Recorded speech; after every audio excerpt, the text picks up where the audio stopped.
Buenas tardes a todos. Buenas tardes, Joel. Buenas tardes, Joel. Estamos aquí para la entrevista que me vais a hacer en cuanto a Crónicas de una tormenta perfecta, específicamente la presentación y también algunas preguntas generales sobre la serie, el primer fascículo, volumen 1, el inicio, etc. ¿Sí, verdad? Correcto, Joel. Ok. Venga, que comience. Buenas tardes, Joel. Buenas tardes, Carlos López.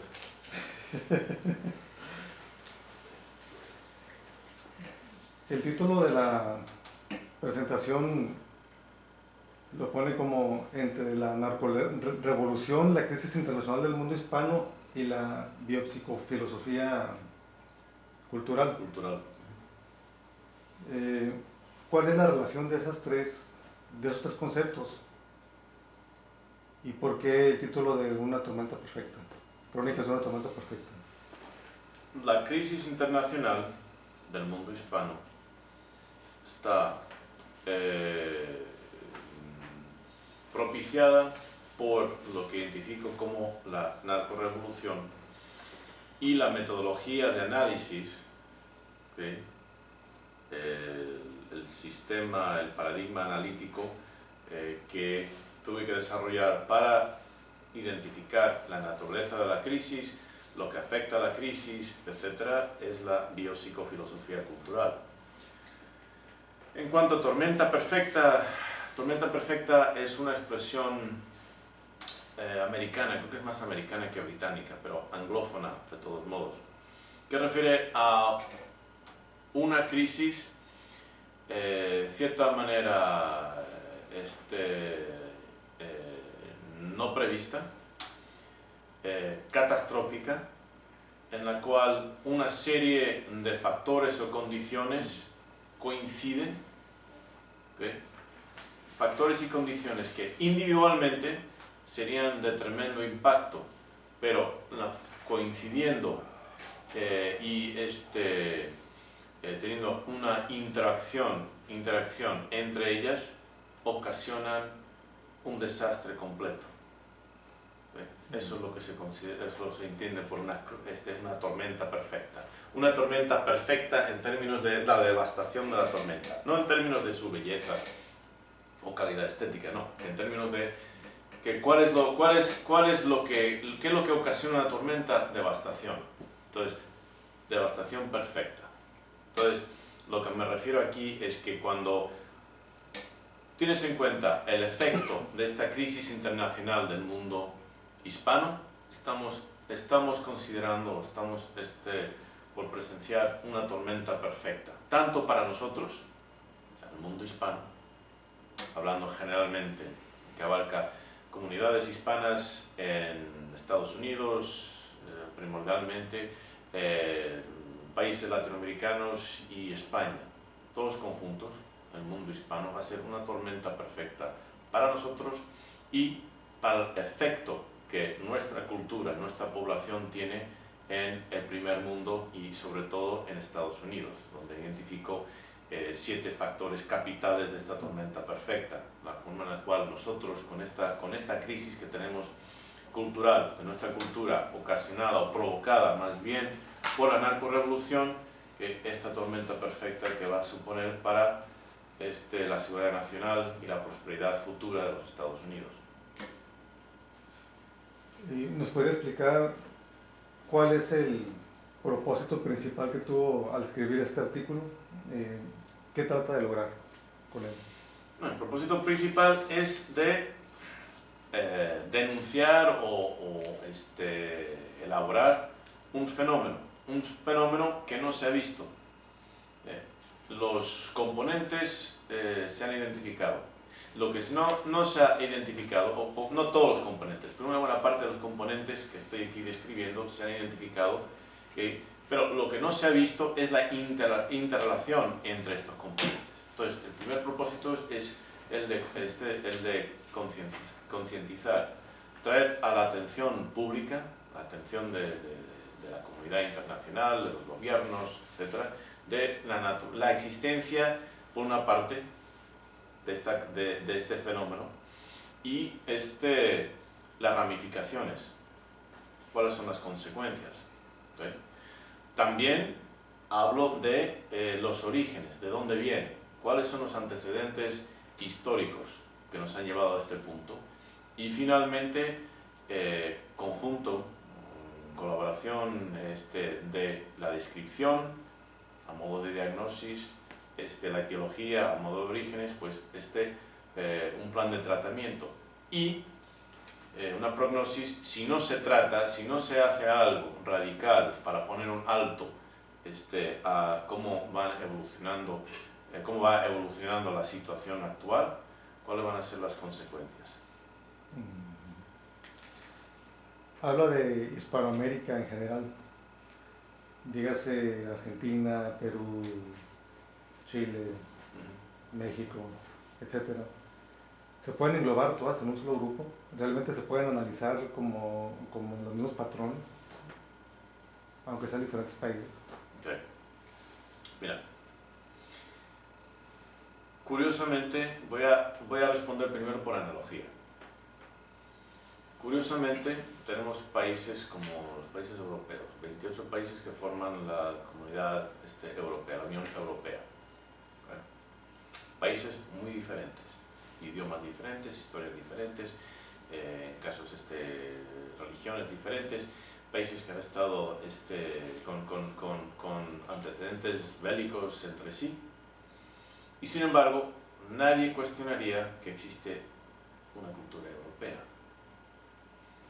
El francés, el italiano, el alemán, el inglés, el belga, el sueco, todos, a pesar de sus diferencias, concuerdan en que forman parte de una cultura europea. Ahora bien, si los europeos, a pesar de sus diferencias, encuentran perfectamente lógico y normal que se considere una cultura europea, ¿por qué nosotros, los hispanohablantes, que compartimos una historia común, los orígenes en la colonización española, que compartimos un idioma común, que compartimos en gran parte una religiosidad común, etc.? ¿Por qué nos vamos a resistir a la idea de que compartimos una cultura común? A pesar de que existen diferencias, pero las diferencias entre un mexicano y un argentino, o un argentino y un uruguayo, no se comparan a las diferencias entre un francés y un alemán, o las diferencias entre un inglés y un italiano. Entonces, por analogía, podemos llegar a la conclusión de que sí tenemos las bases para decir que somos una cultura. Ahora, eso por una parte. Por otra parte, una de las cosas que identifiqué en la presentación a la obra es las condiciones sociopolíticas y económicas en las cuales demasiados de estos países están. ¿Okay? Muchos de los países de Latinoamérica se han categorizado como narcoestados, o narcoestados ya, o en vías de ello. ¿Okay? ¿Cómo es posible? ¿Cómo es posible que tantos países, ¿sí?, de habla hispana estén en una situación similar si no se pudieran analizar como un conjunto? Algo tiene que estar sucediendo, algo tenemos que compartir más allá que simplemente un idioma y una historia y una religiosidad, ¿okay?, que se está manifestando en estos problemas políticos, sociales y económicos. Problemas que continúan incluso cuando nos salimos de los espacios geopolíticos de las naciones hispanas mismas, es decir, en comunidades hispanas dentro de los Estados Unidos. Entonces, todo eso son indicaciones de que sí se puede analizar, ¿okay?, desde un punto de vista de un común denominador. Una idea que le pudiera comentar y que me gustaría que usted me comentara si está de acuerdo con ella, o le agregaría palabras o le quitaría, que extraigo de la presentación, es la situación del subdesarrollo en toda Hispanoamérica es causada por la cultura española que se implantó en los países colonizados. ¿Es así? ¿Estoy en lo correcto o qué? Bueno, eso es parte. Desde luego, la cultura española no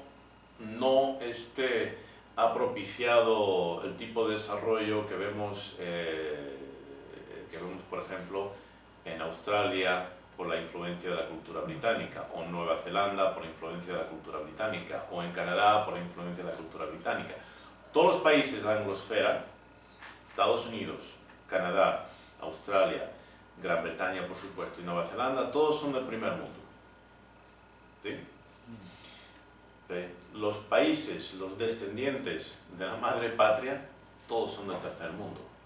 Entonces, la contribución española no ha sido necesariamente la mejor en cuanto a prosperidad económica, estabilidad política o seguridad social. Bien, eso por una parte. Por otra parte, lo que tenemos es la influencia de, en muchos casos, de poblaciones indígenas, de culturas indígenas y de culturas africanas, de los descendientes de los esclavos africanos. Ninguna de esas culturas estaban preparadas, ¿okay?, para integrar a sus habitantes al mundo moderno. Estaban ubicados en unos tiempos, en una cosmovisión que no era propia para la competitividad necesaria del mundo moderno. Y en realidad España tampoco. Tenemos que tener en cuenta que el mundo moderno es en buena parte una creación de países europeos como Francia y Gran Bretaña, fundamentalmente. Luego va agregando Alemania ciertos atributos y, por supuesto, Estados Unidos, pero Estados Unidos por la influencia británica y por la influencia francesa. No es una creación del mundo hispano.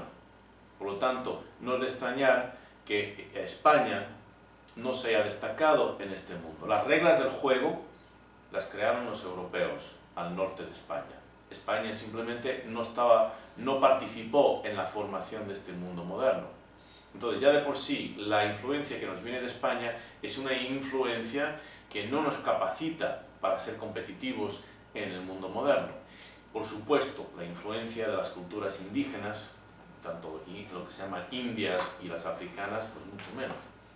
Entonces, nos hemos quedado estancados aquí en una forma de ser y estar en el mundo que no es competitivo para las exigencias de este mundo moderno, y mucho menos todo para el siglo XXI. ¿Qué tipo de evidencia es la que utiliza y cuál sería de la más relevante para fundamentar sus argumentos? ¿Cómo los apoya? ¿Con qué evidencia? ¿Qué tipo de evidencia utiliza? Vamos a comenzar por evidencia en términos de estatus socioeconómico. Lo que he mencionado hace un momento, los países de la anglosfera son del primer mundo, los países hispanos son del tercer mundo. ¿Por qué? No se oye, los países de Latinoamérica son los países, como menciono en mi reporte, son los países más peligrosos, menos seguros del planeta. La corrupción en los gobiernos de estos países, incluyendo España, es astronómica.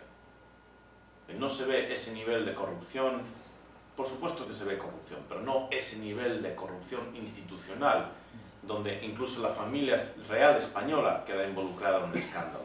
No digamos gobiernos mexicanos, argentinos, etc.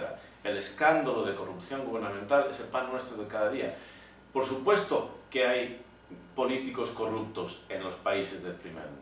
Claro que sí. Estamos hablando de grado y de nivel. Que la corrupción política aquí es institucional y siempre lo ha sido. Entonces, simplemente analizando estadísticas contemporáneas, podemos ver que existe una discrepancia monumental entre el mundo hispano y la anglosfera. Y si vamos a terreno común, compartido, entre miembros de la hispanidad y miembros de la anglosfera, Estados Unidos, vemos que los hispanos ocupan los lugares más bajos de estatus socioeconómico del país. Altísima criminalidad entre los jóvenes latinos comparados con los angloamericanos. Es 19 veces más probable que un joven hispano en Estados Unidos acabe en una pandilla que un angloamericano. Casi el 50% de los miembros de las pandillas, los pandilleros en Estados Unidos, son hispanos. 40% de los hispanos nacidos en Estados Unidos, tienen amistades o familiares que son pandilleros activos o fueron pandilleros. 31% de todos en general. O sea, el porcentaje aumenta con la primera generación nacida, pero generalmente hablando, el 31%. ¿Qué significa eso? Significa que el pandillerismo es algo integrado a la cultura. Las chicas, las adolescentes hispanas tienen el índice más alto de embarazos adolescentes, casi el doble comparado con los angloamericanos. O sea, estadísticas así me dicen a mí que hay un problema, y un problema endémico en la cultura. Y luego, en base a esa evidencia, luego fui a buscar cuáles son las causas. Porque una vez que empiezas a analizar las causas, puedes identificar cuál sería el régimen de tratamiento. En su presentación dice que el estado de corrupción refleja una característica cultural que comienza con las creencias, las costumbres, gustos, preferencias, principios y valores en la población misma. Por favor, háblenos un poco sobre eso. Okay. Menciono, por ejemplo, lo que quieres saber es cuál es el vínculo entre este estado de corrupción y la religiosidad, ¿verdad? Y las creencias, y la religiosidad implícita también. Bien, en el primer volumen, en el fascículo denominado El inicio desde la denegación a la admisión, doy un ejemplo de la relación que tienen los países del norte, Estados Unidos, Gran Bretaña, con su Dios, ¿ve? Comparado con la relación que tienen los países hispanos, derivados del catolicismo, ¿ve? Con su Dios. En los países hispanos domina el concepto de Dios, el concepto de lo que Dios exige, Dios pide, o de lo que Dios permite, domina el sermón de la montaña, donde los últimos serán los primeros. Mientras que en los países al norte, lo que domina es la parábola de los talentos, donde Dios exige, donde Dios lo que quiere, lo que exige de ti es un emprendimiento, lo que exige de ti es tu esfuerzo. ¿Sí?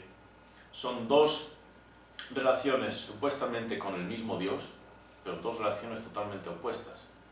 Entonces, para las culturas derivadas del protestantismo, digo derivadas porque en muchos casos ya no son culturas religiosas, pero los valores y los principios quedaron arraigados en la cultura, valores y principios que tienen sus orígenes en la relación con Dios, en su religiosidad, quedaron establecidos en la cultura, aún después de dejar de creer en Dios. Entonces, los valores o principios, la dedicación al emprendimiento, el uso del tiempo como una inversión para el mejoramiento personal.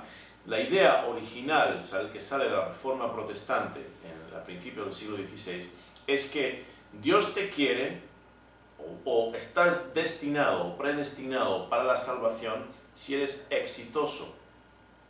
O sea, si eres emprendedor y tienes éxito. Eso crea todo un impulso cultural hacia el emprendimiento. Mientras que en la religiosidad católica, Dios te quiere como eres. Y si estás abajo, pues los últimos serán los primeros. Y si metes la pata, simplemente vas a confesión, pides perdón a Dios y sales y vuelves a hacer lo mismo. Se repite el ciclo. Entonces, no es de sorprender que lo que caracteriza al mundo católico es estancamiento, y lo que ha caracterizado a los países derivados del protestantismo ha sido emprendimiento e industria. Y eso se refleja en todos los niveles. Podemos ver número de inventos, ahí lo capto en ese mismo reporte. No hay comparación entre el número de inventos, por ejemplo, por parte de Francia o Estados Unidos o Gran Bretaña, en comparación a España o Argentina o México. número de premios Nobel, etc. O sea, las aportaciones que resultaron de esa mentalidad por parte de los países al norte de los Pirineos, esas aportaciones han definido, han creado el mundo como vemos, el mundo en el cual existimos. Por otra parte, la falta de aportación, ¿sí?, ha dejado a los países derivados del catolicismo en un estancamiento, en un estado de discapacidad competitiva, la cual la única forma de competir, si quieres lograr el mismo estilo de vida y no tienes las capacidades, la única forma de competir es haciendo trampas, es la tranza. Y ahora en este caso es el narcotráfico, el crimen. Bueno, vamos a cortar aquí y seguimos más adelante para la siguiente parte. Gracias.